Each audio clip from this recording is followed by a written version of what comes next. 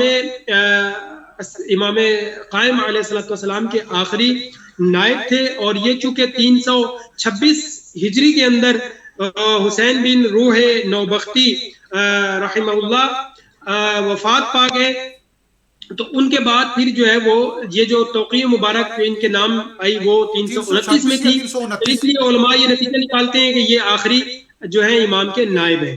جی یہ 326 تھا یا 329؟ نہیں، 326 جو ہے وہ حسین بن روح نوبختی رضوان اللہ تعالی علیہ جو ہے وہ فوت ہوئے، اور 329 میں جو ہے وہ محمد بن علی بن محمد السمری جو ہیں وہ ان کی وفات ہوئی۔ جی بالکل، جی آخری 3 سال تک ہے یہ، اور یہ عرض ہے کہ جو علی بن محمد السمری جو ہیں ان کے دور میں ایک بہت ہی شدت کا دور آیا، یعنی کہ بہت ہی مشکل دور تھا یہ، خصوصاً جو حسین بن روح نوبختی ہیں ان کے بارے میں ہے کہ ان کو 4 سے 5 سال ان کو قید بھی ہوئی، یعنی حکومت کی طرف سے یہ بھی ہمیں ملتا ہے کہ حسین بن روح نوبختی کا جو آخری دور تھا، ان کے آخری 2-4 سال تھے وہ بہت ہی مشکل تھے۔ حکومت کیونکہ آپ کو پتہ ہے المعتمد جو عباسی تھا، اس کے بعد اس کا بھتیجا المعتضد یعنی زواد کے ساتھ میم عین تے زواد معتضد باللہ، جو اس کا بھتیجا تھا المعتمد عباسی کا، یہ بہت ہی ظالم قسم کا حکمران تھا۔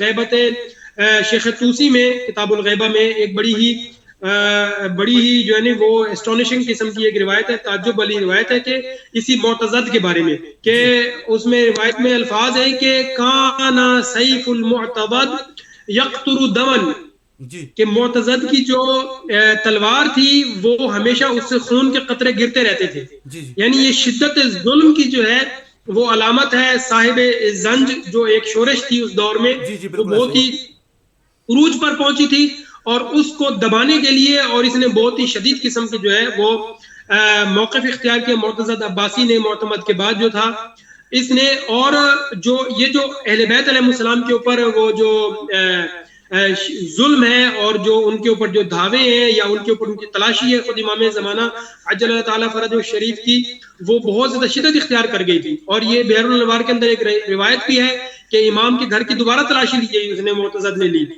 اور جو سرداب مبارک ہے اس میں امام کو پایا بھی گیا، اور یہ روایت ہے بحر الانوار کی کہ امام ایک چھوٹے سے چند لوگوں کو جو معتضد عباسی تھا اس نے چند لوگوں کو بھیجا، اور امام قائم علیہ الصلوۃ والسلام تلاوت قرآن فرما رہے تھے سرداب کے اندر، یہ غیبت صغریٰ کی میں بات آپ کو بتا رہا ہوں، اور معتضد عباسی کا یہ دور ہے، اور اس میں جو ہے امام قائم علیہ الصلوۃ والسلام سرداب مبارک میں تلاوت فرما رہے تھے، تو وہ شخص وہ جو چھوٹا سا گروہ تھا جو فوجیوں کا، اس کو پتہ چلا کہ یہاں پر امام موجود ہے، تو اس نے بجائے اس کے کہ وہ امام کو گرفتار کرتا یا اندر آتا سرداب کے اندر، اس نے پیغام بھیجا حکمران کو، یہ بہر المشیت الہی تھی کہ امام جو ہے وہ وہاں سے نکل جاتے ہیں سرداب مبارک سے، تو اس نے پیغام بھیجا اور مزید فوجی جو ہے وہ بلانے کے لیے پیغام بھیجا بغداد میں سامرہ سے، تو یہ اس دوران میں امام جو ہے وہ وہاں سے غیبت مطلب یہ کہ امام وہاں سے نکل گئے، چلے گئے، تو وہ گرفتار امام کو نہ کر سکے، تو اس لیے عرض ہے کہ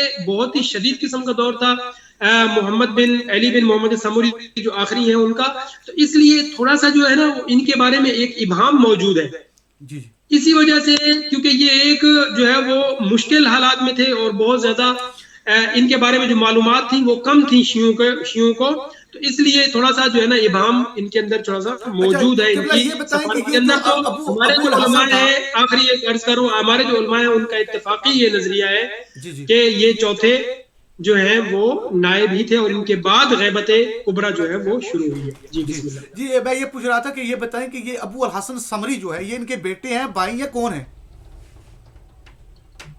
ان کے بارے میں مجھے نہیں معلوم، میں دیکھنا پڑے گا جزاک اللہ. کہ یہ کون، کیا نام بتایا آپ نے؟ ابو الحسن ابو سموری. الحسن سمری.